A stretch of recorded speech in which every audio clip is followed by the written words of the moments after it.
एखाद्या ग्रहाची अशुभ दशा असते किंवा अशुभ प्रभाव आपल्यावरती पडत असतो, तर हाच अशुभ प्रभाव आपण कमी करण्यासाठी वेगवेगळे उपाय करत असतो. जसे की शनीचे उपाय आहेत, बुध ग्रहाचे दान आहे, रवी ग्रहाचे दान आहे, रत्न आहेत, यासारखे अनेक उपाय आपण करत असतो, यंत्र आहेत. तर आपल्या कुंडलीमध्ये जर अशुभ दशा आहे किंवा अशुभ महादशा आहे, अंतर्दशा आहे, प्रत्यंतर दशा आहे, त्यानुसार वेगवेगळ्या घटना आपल्या जीवनामध्ये घडत असतात. तर त्यांची जी घटना आहे ती आपल्या जीवनामध्ये चांगल्या प्रकारे पडावी किंवा आपली जे कार्य आहे ते उत्तम अशा प्रकारे व्हावे, यासाठी आपण अनेक उपाय करत असतो. तर याच व्हिडिओमध्ये पण आपण पाहणार आहोत की शनी ग्रहाचे कोणते उपाय आपल्यासाठी अत्यंत शुभकारी राहतील, कोणते उपाय करावे, आपल्याला नक्कीच शुभफळ कशा प्रकारे प्राप्त होईल, हे सर्व काही आपण या व्हिडिओच्या साहाय्याने पाहणार आहोत. आणि कोणते उपाय आहेत ते सर्व काही उपाय आपण पाहूयात. नमस्कार, मी विवेक शास्त्री आपले सर्वांचे या वेदश्री ज्योतिष मार्गदर्शन या चॅनलमध्ये स्वागत करतो. तर आपण पाहूयात की शनी महाराजांचे कोणते कोणते उपाय आहेत, त्यामुळे आपल्याला शुभफळ प्राप्त. कोणते उपाय आहेत ते पाहूयात. तर दर शनिवारी जर आपण काळ्या कलरचा झाडू असतो, तो झाडू जर आपण अर्पण केला किंवा त्या मंदिरामध्ये दिला, तर त्यामुळे आपल्याला लागणारी साडेसाती किंवा आपल्या जीवनामध्ये येणारे कष्ट आहेत ते निवारण होण्यासाठी आपल्याला अत्यंत शुभकारी असा उपाय आहे. शनीच्या दृष्टीमुळे जे काही आपल्याला निवारण होत आहे किंवा काहीतरी आपले प्रॉब्लेम होत आहेत ते सर्व काही निवारण होतील आणि घरामध्ये आर्थिक समृद्धी येईल. घरात लोखंडाचा दीपक लावावा, तो दीपकसुद्धा आपल्याला अत्यंत शुभकारी फळ देणारा असा ठरेल. दीपकमध्ये आपण काय काय टाकू शकतो, तर काळे तीळ टाकू शकतो, त्यासोबतच आपण मिरे टाकू शकतो काळे, त्यासोबत लोखंड टाकू शकतो. हे जर टाकले तर आपल्या घरामध्ये जी काही निगेटिव्ह ऊर्जा आहे ती निगेटिव्ह ऊर्जा कमी होईल आणि आपल्या घरामध्ये पॉझिटिव्ह ऊर्जा निर्माण होईल. ज्या कार्यामुळे आपल्याला शुभफळ प्राप्त होत असेल तर ते कार्य करण्यास काय हरकत आहे. जर आपल्याला दिवा लावल्यानंतर पॉझिटिव्हिटी किंवा आपल्या घरामध्ये जी निगेटिव्हिटी आहे ती दूर होत असेल तर आपण लावला तर आपल्याला किती शुभफळ प्राप्त होईल. आणि आपण नक्कीच लावला तर आपली शनीची साडेसाती आहे किंवा शनीचा दोष आहे तो नक्कीच दूर होईल. त्यानंतर दुसरा उपाय असा आहे की शनिदेवाचा मंदिरामध्ये दर शनिवारी जाऊन आपण 108 वेळेला ओम शम शनिश्चराय नमः या मंत्राचा जपसुद्धा अत्यंत फलकारी आहे. आपली शारीरिक, मानसिक किंवा आपण जे काही कार्य करतो आहोत त्यामध्ये आपल्याला लाभ मिळत नसेल तर ह्या सर्व काही प्रॉब्लेम्स आपल्यापासून दूर होतील. तर आपण हा उपाय जो आहे तो नक्कीच करावा. त्यानंतर एक काळा कपडा घ्यावा, 1.25 मीटर काळा कपडा घ्यायचा, त्यावरती लोखंड, त्यानंतर काळे उडीद असतात, ते शाबीत असो किंवा अर्धवट असो, दोन्हीपैकी कोणतेही चालेल, शाबीत असे उत्तम असे आपल्याला घेता येईल. त्यानंतर हे जे आहे लोखंड हे आपण एखाद्या मंदिरामध्ये, मारुती मंदिरात किंवा शनी मंदिरात जर नेऊन ठेवले शनिवारी, 7 शनिवार करा, त्यानुसार आपल्याला नक्कीच शुभफळ आपल्याला प्राप्त होईल. आणि शनी महाराजांच्या कृपेमुळे आपल्याला जे येणाऱ्या अडचणी आहेत, म्हणजे जीवनामध्ये अनेक अडचणी येतात, त्या अडचणी दूर करण्यासाठी आपण वेगवेगळे उपाय नक्कीच करावे. त्यानंतर काळ्या घोड्याची नाळ आहे, काळ्या घोड्याची नाळ जर आपल्या घराच्या चौकटीला जर लावली तर नक्कीच आपल्याला शुभफळ मिळते. म्हणजेच काय, तर आपल्या घरामध्ये जी येणारी ऊर्जा असते ती फक्त आपल्या मेन दरवाजामधून जास्त प्रमाणात येत असते. तर ती ऊर्जा जी आहे तर जी पॉझिटिव्ह होऊन जर आपल्या घरामध्ये प्रवेश करत असेल तर आपल्याला नक्कीच शुभफळ मिळते. जसे की वास्तुशास्त्रानुसार आपण पाहतो की उंबरठा जो असतो तो उंबराच्या झाडाचा उंबरठा जर आपण लावला तर आपल्या घरामध्ये पॉझिटिव्ह ऊर्जा निर्माण होत असते.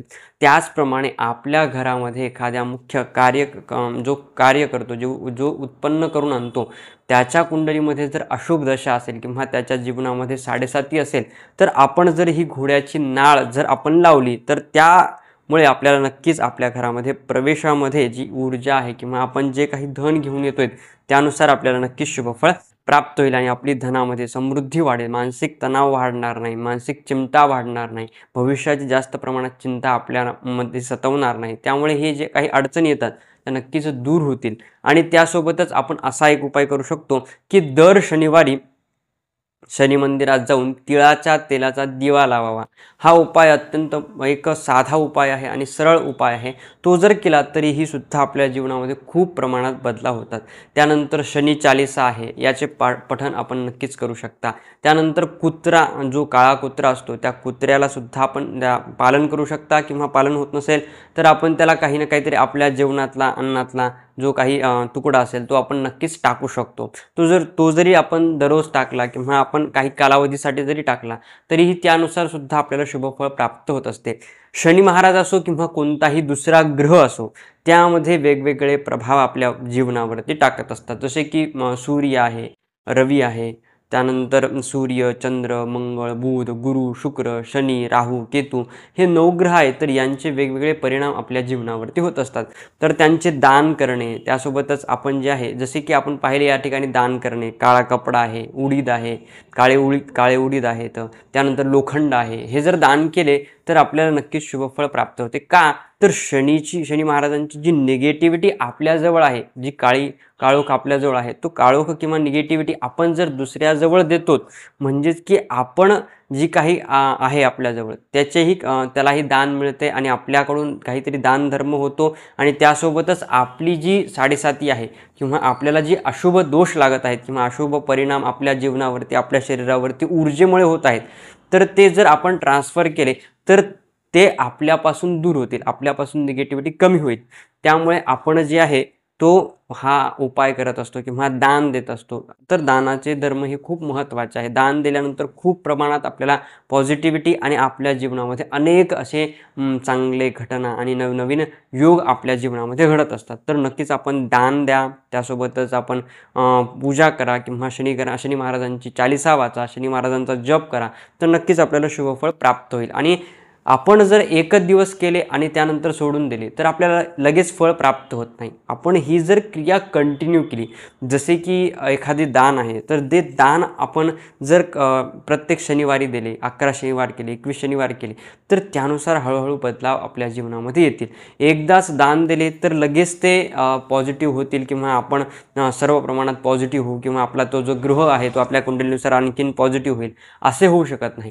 तर आपण ती कंटिन्यू क्रिया केली, कोणतेही असो, जर आपण विद्या अभ्यास करत असतो ती कंटिन्यू केली तरच आपल्याला ती सक्सेस मिळते. त्याचप्रमाणे आपण जर एखादी क्रिया किंवा आपण जर एखादा गोष्ट करत आहोत, ती जर कंटिन्यू केली तर नक्कीच आपल्याला शुभफळ प्राप्त होत असते. तर शनी महाराजांची जी आहे ते आपण नक्कीच पूजा अर्चना किंवा आपण दान धर्म केल्यानंतर नक्कीच आपल्याला शुभफळ प्राप्त होईल. त्यानंतर शनिवारचे उपवास करावे, हा पण अत्यंत महत्त्वाचा उपाय असा आहे. तर यासारखेच आपण जे आहे तो प्रत्येक ग्रहाबद्दल उपाय पाहणार आहोत. तर नक्कीच आपण या चॅनलला सबस्क्राईब, शेअर आणि लाईक करावे, म्हणजे येणारे जे नवीन व्हिडिओ आहेत त्यांच्यामुळे आपल्याला नक्कीच माहिती मिळेल की आपल्या जीवनामध्ये कोणती दशा महादशा चालू आहे, अंतर्दशा आहे, प्रत्यंतर दशा आहे, त्यामुळे आपण कोणते उपाय करावे आणि आपल्याला नक्कीच शुभफळ प्राप्त होईल.